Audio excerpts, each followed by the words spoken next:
Olá, estamos de volta, uma nova temporada. Eu aqui com Rebeca Andrade, mentira. Estou aqui com minha casca de bala de podcast, Mariane Pérez.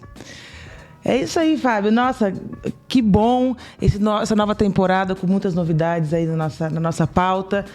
Estou super animada para voltar, para retornar aqui para nossa terceira temporada. Opa, que ótimo. E nessa nova temporada nós vamos mudar algumas coisinhas. Fizemos aí 2 temporadas falando sobre a vida das pessoas, as pessoas contando aí muitas histórias. Agora nós vamos fazer algo mais informativo. E hoje, Mário, estamos trazendo aqui mais uma informação importantíssima, hein? Hoje. Vamos falar sobre o quê, Mário? Fábio, a gente conversou bastante, a gente quis escolher um tema para a gente iniciar essa nova jornada aí. Um tema de muito valor e de muita atenção para a população de modo geral, para a gente mesmo, para todo mundo, né? Porque é uma coisa muito silenciosa. Então vamos falar de saúde, de diabetes, mas é mais de saúde, né? Não é a falta de saúde que a gente quer frisar aqui, é o que fazer para ter a saúde, né, Fábio? Então vai ser muito interessante. Diabetes, ela é silenciosa, mas ataca aí todo mundo que não se cuida. Eu não quero ter. Então, quem que a gente trouxe aqui? Quem vai falar com a gente hoje, Mari? Paulinho Novaes, seja muito bem-vindo aqui no Pod Café. Obrigado, Mariane. Obrigado aí pela oportunidade de mais uma vez estar contribuindo, né, com o Pod Café. O Paulinho é mestre, doutor. Paulinho e parceiro nosso, né? Dele é tão vasto, e parceiro nosso, um amigo nosso que está sempre aí nas nossas causas sociais, né Paulinho? Sim. Então, é um prazer imenso iniciar essa nova temporada com você aqui. E esse bate-papo gostoso que a gente está aqui já conversando aqui, tá maravilhoso. Estou super animada. É isso aí, Paulinho. Seja muito bem-vindo ao Pod Café. E vamos falar aí sobre nós não, né? Você vai falar sobre a diabetes, essa doença silenciosa que pega tanta gente. E nós aqui vamos descobrir aí coisas novas sobre isso. É isso aí, vamos lá. Para mim vai ser um prazer muito grande, uma honra, né? Ser o primeiro a abrir essa temporada, essa nova temporada de informações para a população, para todos nós, como a Mariane bem frisou aí, de uma maneira geral, falando aí sobre diabetes, que é uma doença realmente silenciosa, crônica e silenciosa. Diabetes, Paulinho, começa aí pela alimentação? O que você fala? Bom, vamos lá, pela definição, né, para que as pessoas saibam o que é a diabetes, né? Tão comentada, causa tanto medo, né, na população de uma forma geral. A diabetes, ela é uma doença crônica, né, onde acomete principalmente a falta ou a parada de produção de insulina, ou o indivíduo ainda pode produzir a insulina.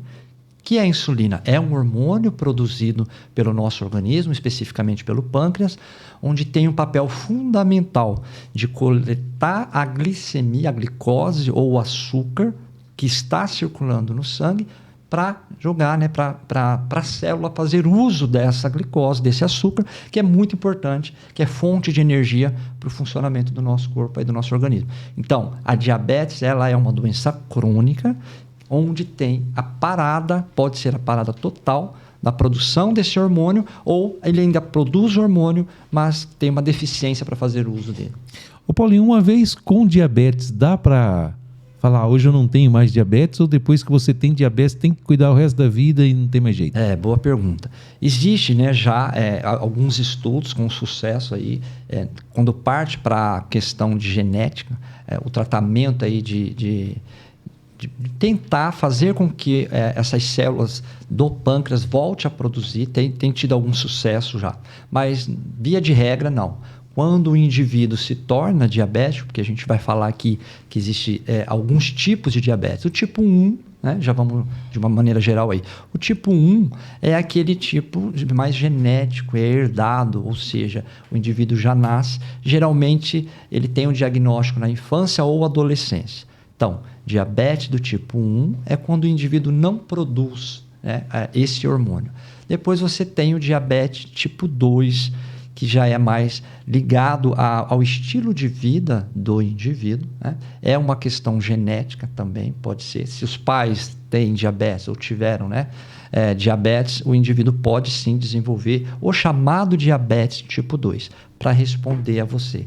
Então, o que se tem na realidade é um controle e pode sim viver com o diabetes. O tipo 1 faz uso, ele é dependente total do hormônio. Então, precisa aplicar a insulina, né, ou via oral ou sistêmica. Então, o indivíduo faz uso. O tipo 2, ele pode controlar, ter uma vida normal. A gente vai falar aqui durante a entrevista como controlar essa diabetes. Mas, via de regra, uma vez diabético, você tem que fazer o controle para ter uma qualidade de vida. Não tem como retornar. Ô Paulinho, eu conheço mulheres que adquiriram a diabetes durante a gestação. Perfeito. E às vezes o filho também tem e outros casos não tem. Como que isso ocorre? Muito bem lembrado, Mariane. Diabetes, ele tem, então, o diabetes tipo 1, tipo 2, o gestacional. E existem outros tipos de diabetes, né? De fundo aí, médico, que tem outras explicações. Mas, respondendo a você, de gestacional ou de gestação, a mulher pode, em algum momento da gestação, desenvolver esse diabetes.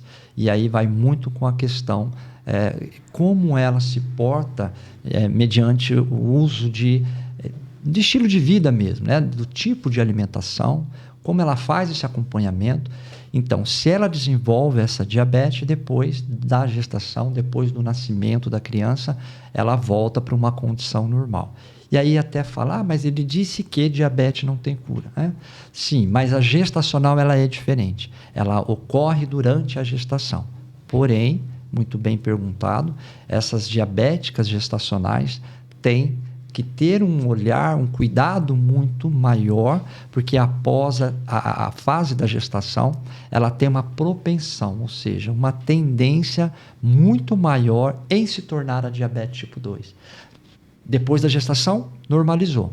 Porém, tem que ter um cuidado, porque essas pessoas têm uma grande tendência a se tornar diabética tipo 2. E aí vem a questão da pré-diabetes e a diabetes, sim, né? Sim. Que tem uma diferença. Tem até 99, né, miligrama por decilitro aí no sangue, da glicemia, do açúcar, né, da glicemia circulante no sangue, o normal em jejum até 99. De 100 a 125 já é um cuidado, porque a pessoa é pré-diabética. 126 para cima, em 2 exames diferentes, aí sim o indivíduo já é considerado diabético. Então existe o diabético, pré-diabético. Então qual a diferença? É que o pré-diabético, tomando os cuidados necessários, aí sim ele volta para a taxa normal e não desenvolve a diabetes. Então a diferença do pré-diabético e diabético realmente é através de um exame de sangue aí, né, sanguíneo na pesquisa, que dá para você saber. E Paulinho, você falou da questão da diabetes relacionado com a insulina, né, com a falta de insulina, com a não produção de insulina. E existe também a resistência à insulina. Sim. Quem tem resistência à insulina é diabético, não é? Que é? Qual que é a diferença? Existe uma diferença. Existem indivíduos que possuem resistência à insulina. Então, qual é a diferença?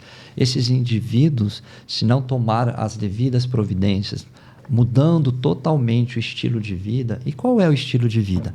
Principalmente ali a alimentação, né? O tipo de alimentação, uma dieta adequada aliada à prática de atividade física, ou seja, um exercício físico aliado à boa alimentação. Então, eles são os pilares fundamentais para que a pessoa não se torne resistente à insulina. Então, qual é a diferença de um diabético para resistência à insulina? Então, assim, de uma maneira rapidinho explicando, a insulina ela é um hormônio importante que o pâncreas produz, o nosso corpo produz. Então, quando ele é lançado na corrente sanguínea, ele pega, vamos ser um pouco lúdico ali, né? Ele pega na mãozinha do açúcar, que é a glicemia, né? Então, ele pega no açúcar e passa para dentro das nossas células. Todas as nossas células precisam desse açúcar, né, dessa glicose, para fazer o uso, para que a gente desenvolva as nossas funções. É energia. Quando eu sou resistente à insulina, as células do músculo, do fígado e gordura, lipídios, elas podem desenvolver essa resistência à insulina. Então, veja bem, quando a insulina chega lá, o hormônio, para aderir nessas células, porque é através dela que o açúcar passa para dentro das nossas células para fazer uso, ele tem uma resistência. Então, você se torna resistente à insulina. E isso, se persistir, ele evolui para diabetes. E como que eu sei se eu sou resistente à insulina? Importante. Através de um exame específico, laboratorial. Mas olha só que boa a pergunta aí. No fenótipo, ou seja, quando você olha para um indivíduo, onde ele tem ali um acúmulo de gordura, a famosa barriguinha, tanto homem quanto mulher, a famosa circunferência abdominal.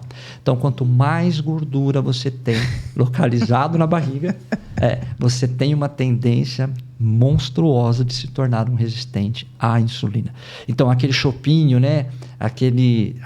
Maus hábitos alimentares, onde você tem um acúmulo de gordura na barriga, você é um candidato muito forte a desenvolver. Então... Mas, Paulinho, não tem nenhum sintoma que dê para saber que você está com alguma coisa errada? Ou... Sim, tem. Sim. Geralmente, tanto o diabético, aí já mais pro diabético, ele tem a famosa síndrome do PPP, de letra P mesmo. Então, o que seria essa síndrome? Polifagia, polidipsia e a poliúria. Então, quando o indivíduo sente muita fome, né, ele tem que é a polifagia. A poliúria é quando você tem o hábito de urinar, você começa a urinar com muita constância aí, né? Polifagia, polidipsia, que é a sede. Então, você tem uma sede, você toma muita água e você tem também ali a fome exagerada. Aliado a isso, as dores nos membros inferiores, ou seja, nas pernas. Então, você tem um cansaço, você tem dores nas pernas, você sente muita fome, muita fadiga. Então, veja bem, é um conjunto de sintomas ali, né? De algo estranho que o teu corpo está te avisando e que, com certeza, se pesquisar ali, laboratorialmente falando, o exame de sangue, pode ter ou a resistência à insulina ou já diabetes. Então, você tem que ter cuidado, uma atenção para esses sintomas. Peraí, é mito ou verdade? Se você não souber, você pesquisa e você me fala. Quando eu era pequena, nem pequena, uma vez, não sei, né, alguém da minha família me falou que se você vai fazer xixi no vaso, e aí você por algum motivo o xixi fica lá, não descarga, ou sei lá. Se juntar, se formiga nessa urina, pode ter diabetes. Isso é verdade? É fato ou é mito ou verdade, né? Não existe uma relação, sim, Mariane. Geralmente, quando isso é mais para pessoas já diabéticas. É claro que não dá para saber, né, ali só da urina. Mas é um indicativo importante, sim. Então, se você observa no banheiro de casa, ou qualquer... mais de casa, obviamente, porque você tem ali o controle. Então, se ao fazer uso do vaso sanitário, a pessoa vê... E às vezes nem a urina está ali no vaso ainda, viu, Mariane? Mesmo pós-descarga, né? O ato de urinar sempre respinga, né? Ali no vaso sanitário, ou no chão, às vezes. E a glicose, ou seja, o açúcar do diabético, mesmo pré-diabético, ele tem... ele é liberado na urina, né? Não há uma... Porque aí a gente vai entrar na questão da filtragem glomerular dos rins. Então, o açúcar passa para essa urina e, com certeza, aquela urina ela é mais doce e as formigas estão ali. Então, atenção. Formiga, né? Claro que existem outras possibilidades do porquê da formiga estar ali. Mas se tiver formiga no vaso sanitário, atenção, muito bem colocado. É um dos indicativos de diabetes, né, em casa, né, com qualquer um dos indivíduos que... Não mentiram para mim. Então, não mentiram. Eu também já tinha ouvido sobre isso. Mas, doutor Paulo, né? A gente é Paulo da intimidade. Paulo. Mas, quando você fala sobre o exercício físico, sim, que fique aí, claro, que precisa ir lá e malhar bastante para poder manter ou uma caminhada. Perfeito. Qual é essa relação? Não há necessidade de uma musculação, né? Um exercício de força resistido, onde você tem a necessidade ou o hábito de todos os dias. Embora é assim como andar de bicicleta, uma caminhada ou uma corrida, isso vicia mesmo. E é um vício bom, né? Porque toda atividade física, a gente sabe aqui rapidinho que há liberação de hormônios que te dá um up, né? Uma ocitocina, ou seja, aqueles hormônios que te deixam muito um estado não só físico, mas emocional bem melhor. Então é assim, uma caminhada, bem colocado aí. E volta no quarteirão ou no lago da nossa cidade, para quem não conhece, existe um lago artificial bacana e as pessoas têm esse hábito saudável, que é muito bom.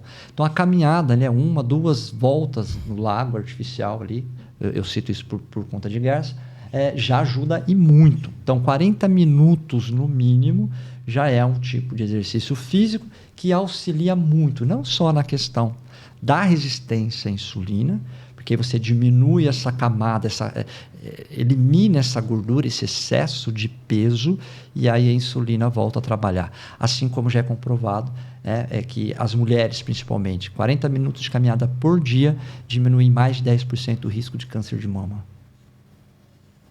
Comprovado cientificamente. Existem artigos científicos que comprovam.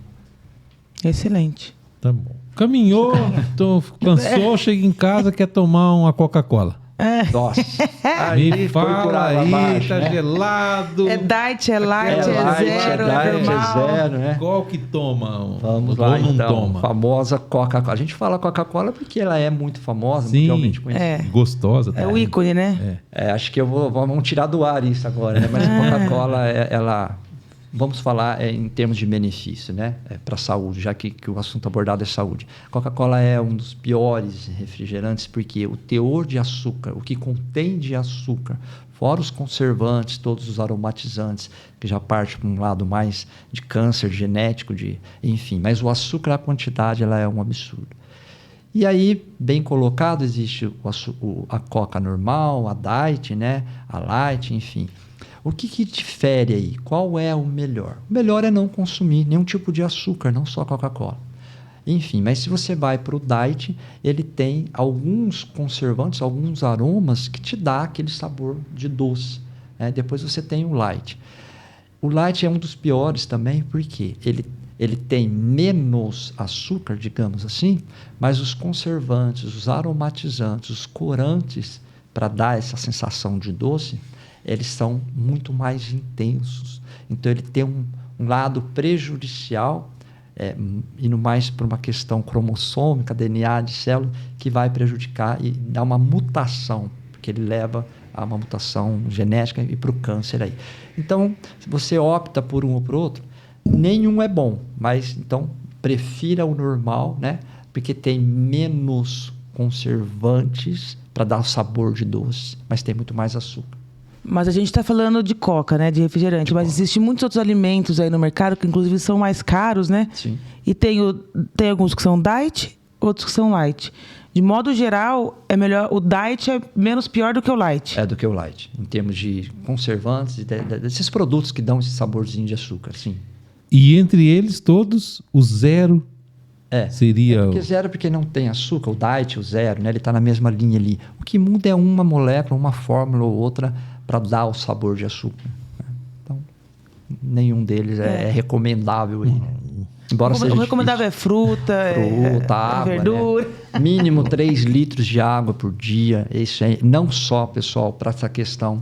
E aí a Mariana tocou no assunto da urina, né, de vaso sanitário. Isso é importante falar. Como eu sei, né, em relação à urina? Toda vez que você for ao banheiro e ver que a sua urina está amarela, é um indicativo que você está tomando menos água, menos hidratado. Então, você está prejudicando várias questões aí. Então, o ideal você foi ao banheiro, olha, observar mesmo. Né? Nós, biomédicos, que a minha formação inicial é da biomedicina, exames laboratoriais. Então, quando chega para um laboratório a urina que a gente leva para fazer exame, o primeiro olhar é esse, é o físico mesmo. Né? Então, quando você vê uma urina clara, transparente, opa, bacana. O indivíduo está hidratado, né? E tudo bem. Agora, quando você pega aquela urina mais amarelada, alaranjada, forte, avermelhada, claro que tem outros indicativos, mas quanto mais transparente é o ideal da urina também. Foi bom tocar nesse assunto. Né? Então, a água é fundamental para várias questões do nosso organismo, do nosso corpo aí. Fazer um episódio para falar da água, porque de fato a água é... A água é tudo. Não, eu tive pedra no rim. Sim. E eu tomo bastante água. E eu também meço por isso. Eu vejo que hoje eu não tomei pouca água. Porque quando você toma a quantidade correta, chega no final do dia, você vai fazer um xixizinho, ele tá claro como se fosse água. E realmente incomoda. Eu também, como profissional da saúde, sou réu, confesso, não tenho muita paciência. Então, o ideal é a garrafinha, né? Algum tipo de garrafa aí, de água do seu lado o tempo todo, porque te lembra para fazer o uso da água. E é assim, a água ela é fundamental para tudo. Então, para eu fazer uma digestão mais saudável, nós somos compostos de 70% de água no nosso corpo. É como o planeta Terra, né? Se você divide lá em 4 partes, 3 terços são mares, rios, oceanos. E o nosso corpo é assim, olha que interessante. Então, eu preciso de água. Toda vez que eu sinto sede, eu me incluo nessa, é porque nós já estamos desidratados. Daí a importância de tomarmos água em pouca quantidade o dia todo, o tempo todo. Ah, Paulinho, mas é chato, que toda hora eu tenho que ir ao banheiro. Realmente, até eu me incomodo com isso. Mas é preferível ir ao banheiro o tempo todo e você ter uma vida saudável. Porque a água, olha quantos benefícios. Ela normaliza a pressão arterial. Toda vez que você tem uma pressão baixa, é porque o nível de água circulante ou sangue está baixo. Então, você tem a pressão baixa. Você toma 2, 3 copos de água de uma vez, sua pressão normaliza. Sal é um perigo. Põe sal debaixo da língua. Isso é cultural e é extremamente perigoso. Abaixo da nossa língua sublingual é muito vascularizado. Então, quanto mais sal você põe, por isso que melhora. Ah, mas eu ponho e melhora. Não. Claro, ali você tem uma quantidade de vasos sanguíneos importantes. O sal vai fazer o quê? Você puxar todo o líquido para dentro da corrente sanguínea e aí você normaliza. O ideal é água. Toma 2, 3 copos de uma só vez, sua pressão já normaliza. Então, normaliza a pressão arterial, auxilia muito no processo digestório. Quando você come massa, macarrão, feijoada, 2, 3 copos d'água para ajudar no processo de digestão. A tua pele melhora, toda a tua circulação melhora. Ou seja, a água é fundamental para tudo no nosso corpo, para todo o nosso organismo. E adoçantes? Adoçantes, já que estamos falando de diabetes, né, de adoçante. Porque é uma moda de adoçantes, tem muita gente que, muito diabético, às vezes muitos não diabéticos, o cafezinho. Ele se sente feliz por não tomar com açúcar e colocar o adoçante. Eu faço uso de adoçante para eu manter o meu peso. Ou eu faço uso de adoçante, sou diabético, mas não consumo açúcar, eu consumo o adoçante. Muito bem colocado. Açúcar, de uma maneira geral, pessoal, ele é proibido. O ideal seria nós tirarmos açúcar de tudo, porque ele ajuda nos processos inflamatórios. Qualquer inflamação, quando você tem o hábito, o uso de açúcar, ele só vai piorar processos inflamatórios. Né? E para diabetes nem precisa falar. Então, quando eu uso um adoçante, qual é o melhor? O ideal é você olhar, porque eles são transparentes, você consegue ler o rótulo dele. Todo aquele adoçante que contém sorbitol é um tipo de açúcar, ok? E ele faz parte da composição de alguns adoçantes. Esse sorbitol é uma molécula que vai dar o sabor, um açúcar artificial ali, que quando consumido durante 5 anos, imagina um diabético que faz uso de alguns adoçantes que possuem sorbitol durante 10 anos, 15 anos. Ou você tem o hábito do famoso cafezinho brasileiro com adoçante. Esse sorbitol, ele tem uma propensão, ou seja, ele tem a gente fala de quimiotaxia, de adesão, ele gruda, tá? Adere, ele gruda nos néfrons. O que são néfrons? A parte interna dos nossos rins, os órgãos responsáveis por filtrar o nosso sangue. Então, o sorbitol, ele vai aderindo ali, naquela rede de filtros. Então, ele vai grudando ali. Na retina, nos nossos olhos, na retina é bastante vascularizada, ele vai acumulando, um termo melhor ali. Então, quanto mais sorbitol eu uso, mais acúmulo desse sorbitol pode estar na nossa retina e nos rins, o que vai gerar necessariamente um problema renal ou um problema da famosa cegueira. Não estou dizendo, veja bem, que quem faz uso desses tipos de sorbitóis, de sorbitol, vai ficar cego. Mas geralmente os diabéticos fazem uso. Isso Nossa, cegueira, ajuda, Paulinho. contribui muito para o problema renal e da retina dos nossos olhos. É um dos casos. É por isso que a gente vê de Diabetes é cegueira, né? diabético ficou cego por causa da diabetes. Não só por isso, mas ele tem uma participação importante. Tá. Aí, né? Tem as nefropatias, neuropatias, que são os alguns neurônios. Pode ser por falta de controle da diabetes também, né? Alimentação Ele não errada tem e uma tal. diabetes controlada e ele evolui aí para cegueira e Nossa. problema renal. Geralmente, você pode observar, né, todos nós aqui que temos alguém conhecido ou da família que seja diabético. Eu mesmo, meus pais foram diabéticos em vida. Então, o que acontece? A gente observa esse tipo de problema aí, né? Então, você sempre tem que ter esse cuidado em relação ao uso de produtos que evitem. E aí tem que medir a insulina todo dia? No dedinho lá? Para fazer furar a o dedinho? verificação? Então, aí depende. Se ele não tem um estilo de vida saudável, se ele não faz uma alimentação bacana e ele tem esses sintomas, aí há necessidade. Existem aqueles diabéticos que têm que fazer a verificação para saber, né, o uso, a dosagem ideal do medicamento, seja via oral ou intramuscular. O Paulinho, Sim. eu sei que não é a sua área, que já é alimentação, mas o que a pessoa normalmente deve comer para evitar isso? Vamos dizer assim, um prato no almoço, na janta que ele vai conseguir manter. E o café da manhã? Rapaz, você sabe assim, mas esse Paulinho fala de tudo. Na realidade, é bem rapidinho para te responder.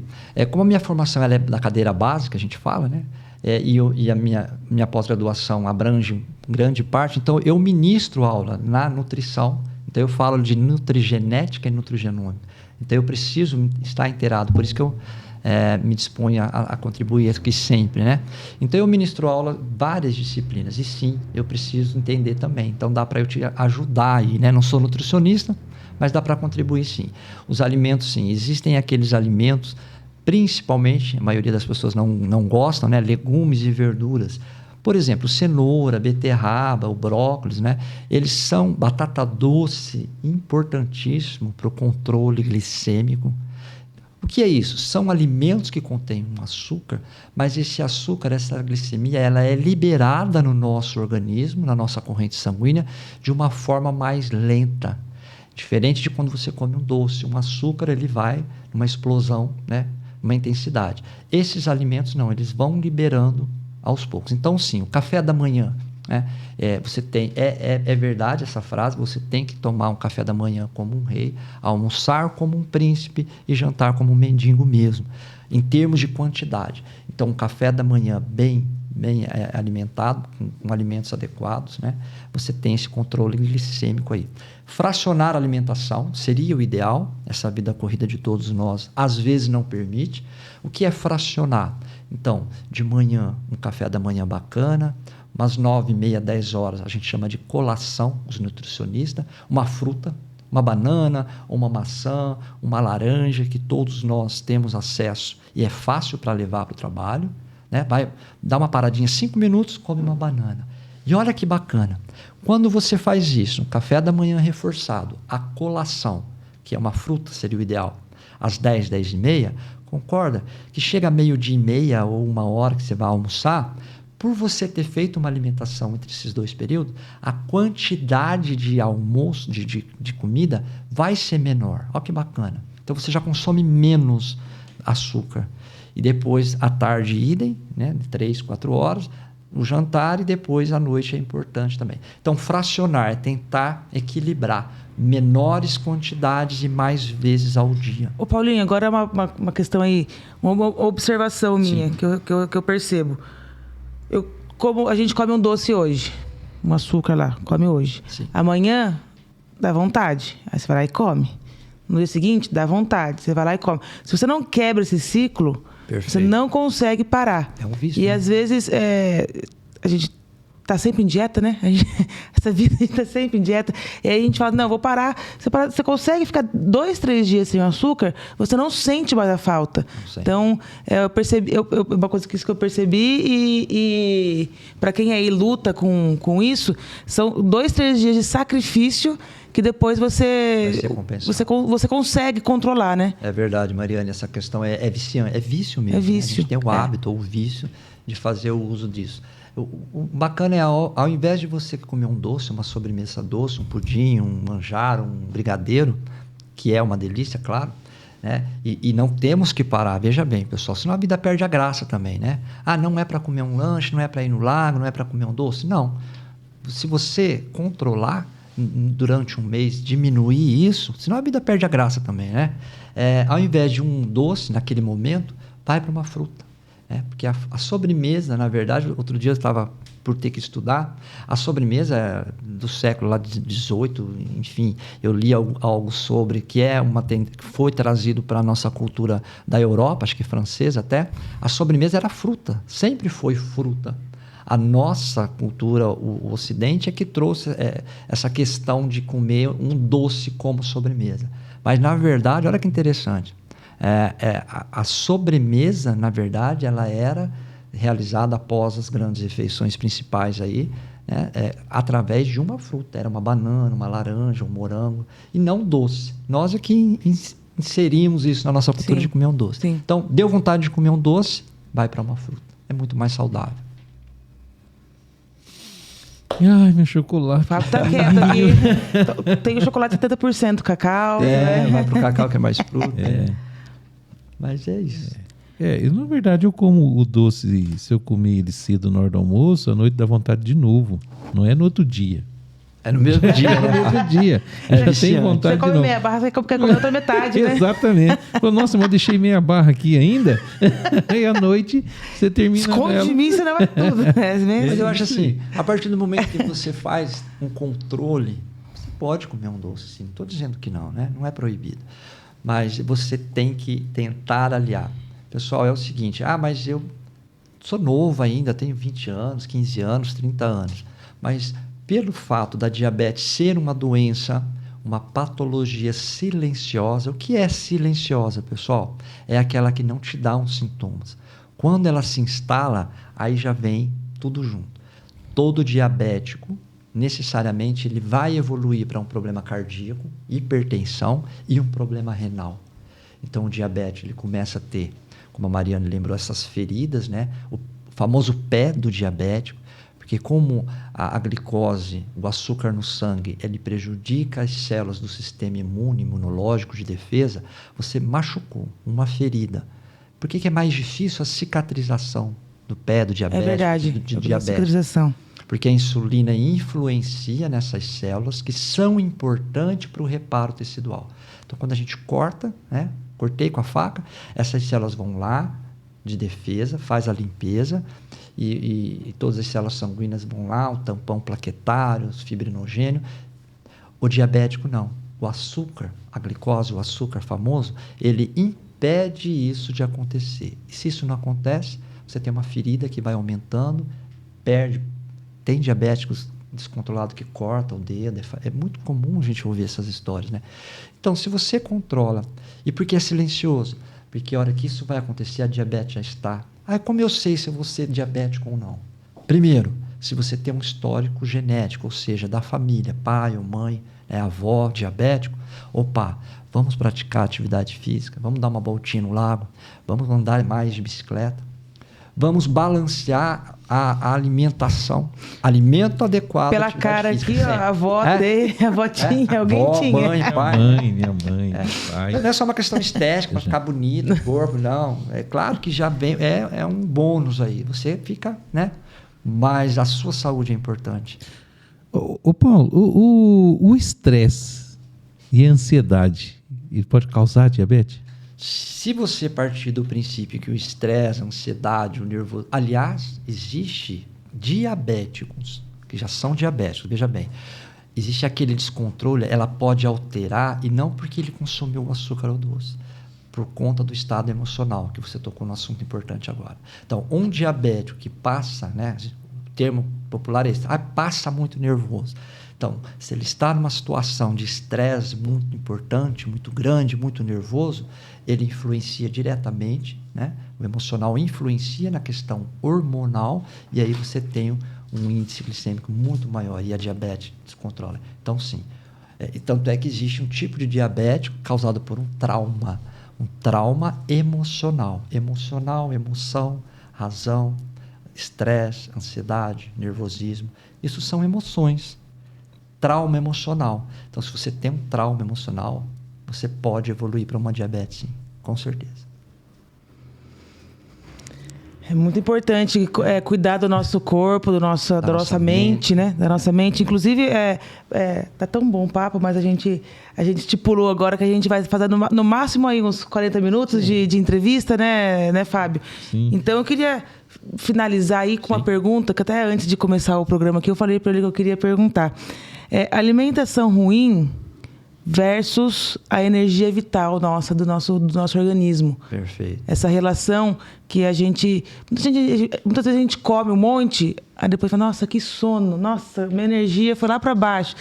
Essa relação, como que é? Existe, E energia, né? Você tocou num ponto interessante, a energia.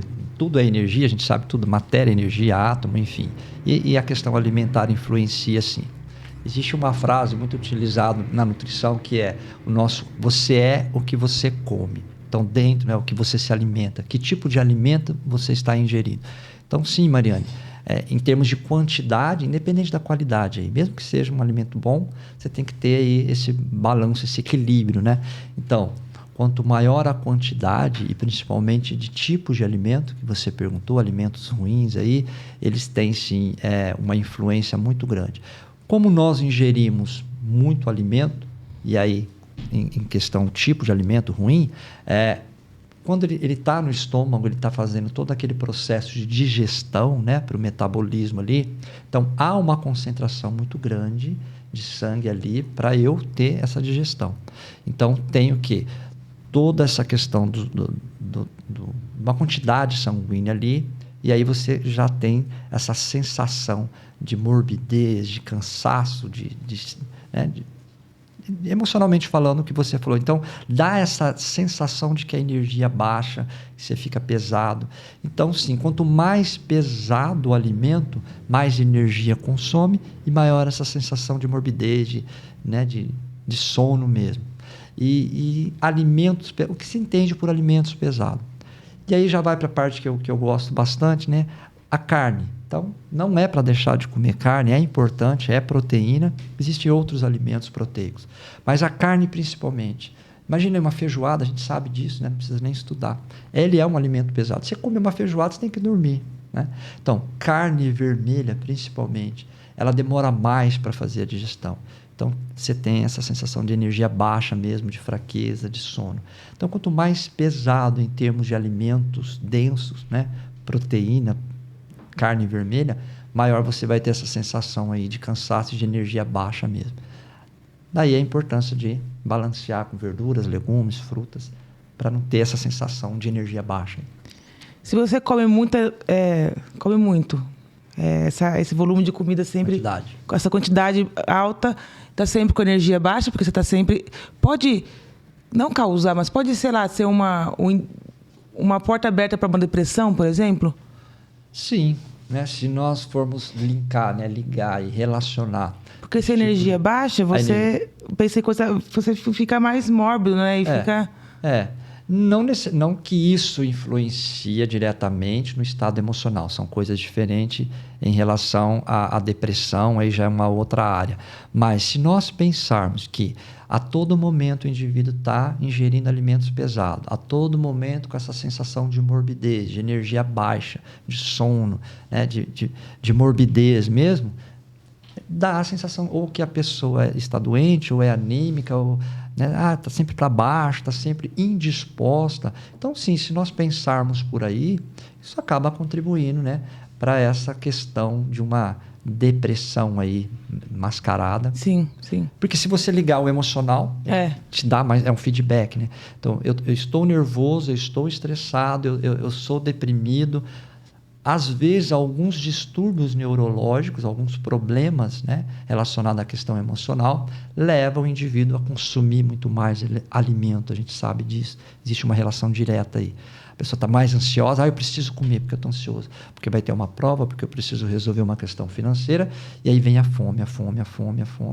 Ingere muito alimento. Aí dá aquela sensação, energia baixa, morbidez. Se pensarmos por aí, existe uma relação de morbidez, ansiedade e depressão. Foi longe, hein? Né? Foi Você viu? fundo Foi isso aqui aí. pensando, fui viajando aqui e cheguei nisso aí. Mas é isso aí. Muito bom. Muito bom. Eu amei essa entrevista, essas Esse informações, bate-papo aí, esse né? bate-papo É muito gostoso. informativo, eu gosto também. Muito Que me bom. agregar Aprendi conhecimento muito. e ajudar, né, Fábio? É muito bom para a população. Hein? Nossa, e com certeza você vai voltar mais vezes. Eu gostaria de finalizar, que é muito importante, pessoal. Para os diabéticos. Tive pais diabéticos. Minha mãe era assim. Amanhã eu vou fazer o exame de sangue. Vou coletar sangue. Então, no sábado, vamos comer doce. Amanhã eu faço o regime, porque segunda eu vou coletar o sangue. E aí meu médico... Isso é importante. Existe um exame importante, né? Que é a glicose, né? A glicada, a hemoglobina glicada. O que é isso? É quando o médico solicita, ele consegue pegar de 2 a 3 meses todo o açúcar, a glicose que você consumiu. Então, de novo, importante, população.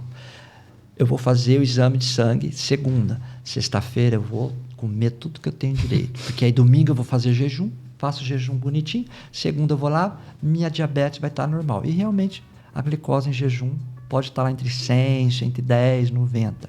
Só que a hemoglobina glicada, que o médico solicitou, ela consegue pegar todo tipo de açúcar que você consumiu. Então não adianta nada.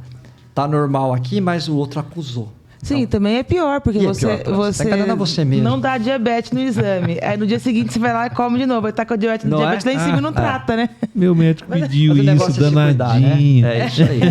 Vamos cuidar da alimentação e do exercício físico e da mente, saúde, corpo, mente. Se enganar, né? Não adianta.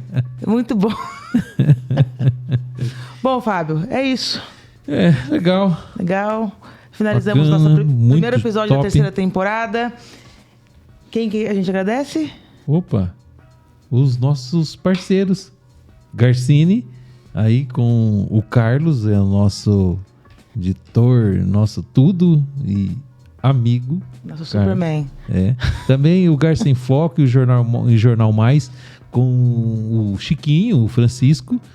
E quem quiser acompanhar a gente, se você ainda não acompanha a gente, não está nas nossas redes sociais, estamos no Instagram como Oficial Pod Café. Lá a gente coloca nossos cortes, nossas próximas entrevistas, enfim, tudo que você pode querer ver para nos acompanhar.